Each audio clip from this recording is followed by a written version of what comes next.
자, 안녕하세요. 주식클래스 내일정씨입니다. 오늘은 반도체 이야기를 좀 한번 해보도록 하겠습니다. 오늘 12월 5일이고요. 한국에서 SK하이닉스의 주가도 반등을 했습니다만은 개별 반도체 장비회사 ISC라든지 테크윙, 오로스 테크놀로지 이런 기업들은 두 자릿수 이상의 기염을 토했습니다. 과연 어떤 일이 있었고 앞으로 우리는 어떤 것을 봐야 되는지 보도록 하겠습니다. 이게 엔비디아가 차세대 AI 가속기 GPU 루빈을 이제 26년 정도에 출시할 예정이었는데 일부 언론을 통해서 조기 출시설이 나왔는데 지금부터 한 가지 그 내용하고 과연 이게 어떤 메시지를 주는지를 보도록 하겠습니다. 오늘 영상은 12월 5일인데요. 정확하게 이 출시설은 언제 나왔냐면 12월 3일날 나왔습니다. 매체를 통해서 여기 보면 엔비디아의 차세대 루빈 AI GPU 가속기가 한 6개월 정도 예정보다 앞당길 수 있다는 내용입니다. 이거는 6세대 HBM4를 가지고 만들어지는 새로운 형태의 AI 가속기가 됩니다. 근데 이 내용의 릴리스는 아이러니하게도 여기 매체를 보시게 되면 2024년 12월 3일날 릴리스가 됐습니다. 근데 오늘은 12월 5일. 어쨌든 왜 이런 현상이 생겼고 한지는 좀 이따 보도록 하고요. 그러면 루빈에 대해서 한번 알아보도록 하겠습니다. 실제적으로 보면 이제 이거는 국내 글로벌 데이터 센터 AI 칩을 만드는 로드맵인데요. 로드맵이란 건 이제 우리가 말할 때 향후 일정표를 말하는 거죠. 가장 엔비디아 것만 일단 봐도 되지 않을까 싶은데 글자가 조금 작은데 지금 보면 맨 밑에 있습니다. 밑에 여기 보시면은 글자 조금 작죠. 좀 키워드리면 원래는 아니고 이제 2월달 정도에 3, 4월인가요? TSMC가 컴퓨텍스를 진행한 적이 있습니다. 예. 엔비디아가요. 엔비디아였겠죠? 예. 그때 이제 루빈 같은 경우가 한 HBM4를 사용해 만드는데 스케줄을 보게 되면 요칸입니다. 요칸. 예, 요칸이니까 대략적으로 이상적으로는 26년도 상반기로 예정돼 있었습니다. 근데 아직은 뭐 확실한 건 아닌데 그래서 원래 26년도 정도가 예정이었는데 이제 일부 언론을 통해서는 약간 출시 일정을 6개월 정도 앞당길 수 있지 않나. 6개월이면요.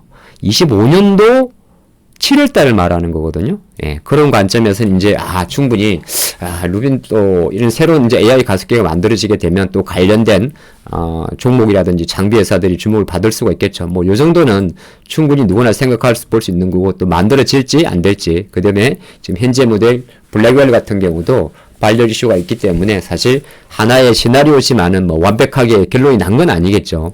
그렇지만은 이제 항상 이런 이슈가 있다 보면 주가라는 건 반영을 하는 건데 요 내용을 원래 영어 원문이 있습니다. 요 원문이 있는데 요거를 조금씩 하나씩 풀어서 좀 보도록 하면 밑에 다 있는 내용인데요. 이 내용을 가지고 번역을 해 주셨어요. 그래서 보니까 이렇게 나옵니다. 지금 엔비디아는 대만의 TSMC 하이닉스와 함께 이렇게 협력을 하고 있어 루빈 개발을 위해서 상당히 박차를 가하고 있다. 그리고 여기에는 이제 3나노 급의 TSMC의 코스 공정이 들어간다고 합니다. 코스 칩온 웨이퍼 온 서브스트레이트라고 이야기를 하죠. 그래서 저는 코스라고 부르는데 다른 분은 어떻게 읽는지 모르겠어요.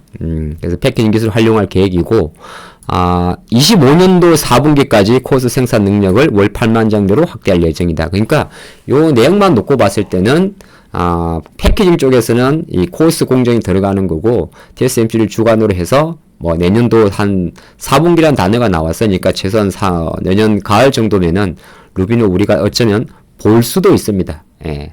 생산이 될 수도 있는 그런 이제 가까운 시기에 나와 있음을 좀 볼 수가 있고요. 다음 페이지 한번 보게 되면 이제 똑같은 걸 두 개 적었나요? 예, 요렇게 적어놨는데, 바로 결과가 나와버렸네?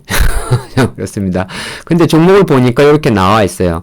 오늘 몇 개 정도 종목만 봤는데, 일단 하이닉스는 빼고요. 오로스테크라는 종목이 올 상한가를 갔습니다. 또 이온테크닉스도 한 두 자릿수, 그 다음에 테크윙도 두 자릿수, ISC도 한 두 자리인데, 요거는 그 회사들이 갖고 있는 HBM 관련 장비만, 이름만 적어 본 겁니다. 오로스테크는 HBM용, PAD 오버레이 장비를 만들고 있고요. 요 테크닉스는 보통 이제, 레이저 마켓 회사인데, HBM으로 갔으면은, WSS 공정 관련 디본드 장비 쪽이고 있고, 테크윙은 뭐 큐브 프로브라고 해서 원래 테스트 장비 회사입니다. 그리고 이제 ISC 같은 경우는 테스트 소켓이 되는 거고요. 여기에도 이제 언급 안 된 겹도 있을 수 있습니다만은 아이러니하게도 유독 요 이슈가 나온 이유는 하루 전날인데 오늘 대부분이 다 이쪽의 종목들이 많이 올랐어요. 뭐 많이 오른 건 여러분들 결과론적이겠지만 결과에 그치면 안 되겠죠. 자, 보시면 험난한 장에서도 하이닉스는 3%, 지금 말씀드린 종목 중에서 오로스테크라는 기업은 상한가, 그 다음에 ISC 같은 경우는 12%, 그리고 이오테크닉스 같은 경우도 14%, 여기에 테크인 같은 경우도 13%. 이상하지 않아요? 아, 저만 그런가요? 다시 한번 보겠습니다. 뭐 퍼즐하기는 아니고 이 기사는 정확하게 12월 3일 날 결제가 됐습니다. 근데 24일 날 정시에는 물론 탄핵이라는 어떤 불확실성도 있었기 때문에 계엄이라는 반영이 안 될 수도 있긴 있었는데 실제적으로 주가에 반영된 건 하루가 지난 다음 날입니다. 물론 여러 가지를 맞출 수가 있죠. 마침 엔비디아의 주가가 저 기사가 나온 날보다는 다음 날 많이 오른 것도 없잖아 있긴 있었겠죠.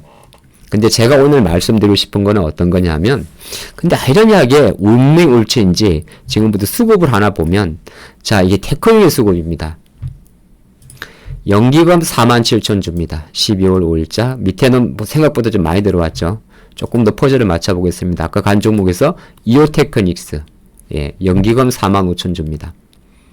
평소와 다른 루틴이죠. 그 다음에 ISC 연기금 24,000주. 물론 투신도 붙였습니다만 이것도 평소보다는 밑에 보면 없던 상당히 상대적으로 많은 수급이죠. 그리고 여기에 상한가를 형성했던 오로스테크 연기금 48,000주. 여기에 조금 더 보겠습니다. PSK 홀딩스도 이런 공시는 가긴 가는데 뭐 어쨌든 간에 이거는 또 리플로 장비 쪽이니까 가긴 가는데 두 자릿수 오른 걸 놓고 보게 되면은 하이닉스 오늘 연기금 23만 주입니다. 그러니까 물론 뭐 하이닉스란 종목은 외국인도 많이 산 것도 없지 않아 있긴 있는데 제가 그걸 생각을 해본 거죠. 이 정도면 연기금이 이제 산 종목이잖아요. 보통 연기금은 하이닉스도 사고 이것도 사고 많이 사요. 근데 이게 개별주의 특징적으로 오로스테크, 예, 조금 다시 보면, 오로스테크가 어디 갔어요? 오로스테크가 48,000주, 없던 수급, 그 다음에 ISC가 24,000주, 없던 수급, 그 다음에 이오테크닉스 45,000주, 최근에 없던 수급, 여기에 테크잉 47,000주, 여기에 없던 수급입니다. 그러면 제가 생각할 때는, 물론 이 재료라는 거는 실제적으로 앞으로 지켜봐야 되고 이슈고 합니다만은, 일정 부분, 국민 연기금이 아마 제 생각으로는 위탁사 같아요. 예, 어제 특정 외탁사나 특정 펀드에서 엔비디아 관련된 누빈 관련 반도체 소부장을 담았다 볼 수도 있습니다. 그러니까 이게 제가 주가 오른 거에 대해서 해석을 말씀드리는 게 아니라 무슨 말이냐면 이 종목에 포함된 종목들 같은 경우는 최소한 역인과 투신의 연속성을 우리가 체크해 볼 수도 있다는 거죠. 시장이 어수선하고 그래서 뭔가의 어떤 이런 수급이 들어왔다고 해서 연속성을 보장하기가 어려운 장이 맞긴 맞습니다만은 공통점을 찾아낸다면 이런 공통점이 여러분 보시다시피 보이기 때문에 다음은 오늘은 올라서 또 다음 거래일에 쉴 수 있습니다만은 지금 시장에서 일정 부분 HBM 장비 쪽으로 말씀드린 이오테크닉스, ISC, 뭐 테크잉 이런 종목들의 수급이 일시적으로 같은 방향을 본다는 것은 그 누군가가 특정 종목을 바스켓을 구성하고 이 종목을 그네들의 HLM 장비 관련주로 꽂혔다. 그렇게도 볼 수 있겠죠. 한번 참조해 보시기 바랍니다. 감사합니다.